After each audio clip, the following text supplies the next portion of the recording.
Hunter Biden's federal gun trial is back on today as we speak, in fact. Prosecutors using the first son's own words against him.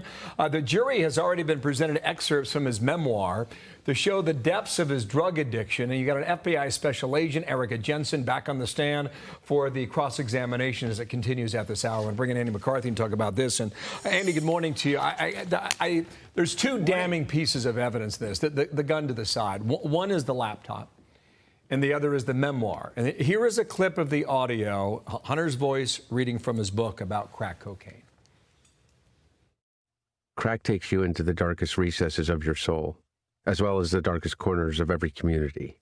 Unlike with alcohol, you become dependent not only on a criminal subculture to access what you need, but the lowest rung of that subculture. So what we've come to learn is that the defense may rely on the sympathies of some of these jurors, and they may get their wish with that strategy, or they may not. How do you see it right now on day two, Andy? Well, I think, nullification, Bill, is obviously something. If you were Biden on trial in Wilmington, that would certainly be a hope that you would have at the front of your list.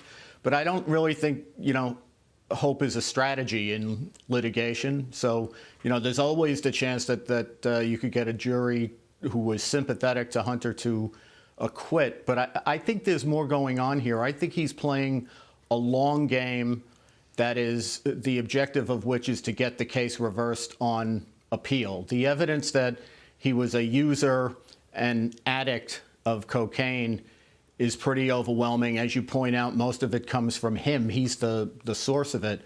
But, he's got cards to play here because the Supreme Court changed our understanding of what the Second Amendment right was in the Bruen case in 2022. They're very serious about that gun regulation has to go back to the original understanding. And I think what this case is going to come down to is, how do you analogize drug addiction, which we don't have a long history in the United States of regulating? Is it more like habitual drunkenness, where in the country there's a tradition of when someone's intoxicated, you can take the gun away from them, but you have to give it back afterwards? Or is it more like mental illness, where there's a long history in the country of actually being able to remove not only firearms, but other rights of people who are mentally incompetent? And I think they've already lost that in the trial court. I think they're aiming to litigate it in the Court of Appeals. And wasn't this something, too? You remember, I won't play the sound because we don't have time, but President Biden at the second presidential debate in October of 2020 said there are 50 former national intelligence folks who said that this is a Russian plan. They're talking about the laptop. And then yesterday, the prosecution of Hunter Biden enters into evidence the laptop, which was not from the Russians, Andy.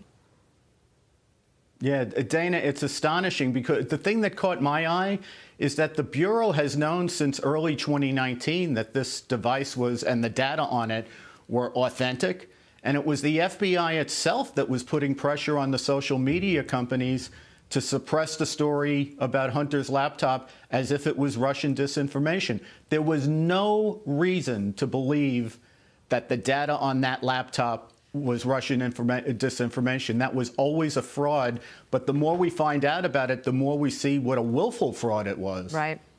Andy, thank you. We may see Hunter's ex-wife on the stand today, so we'll wait for more news out of Wilmington.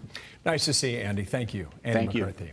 I'm Steve Doocy. I'm Brian Kilmeade. And I'm Ainsley Earhart. And click here to subscribe to the Fox News YouTube page to catch our hottest interviews and most compelling analysis.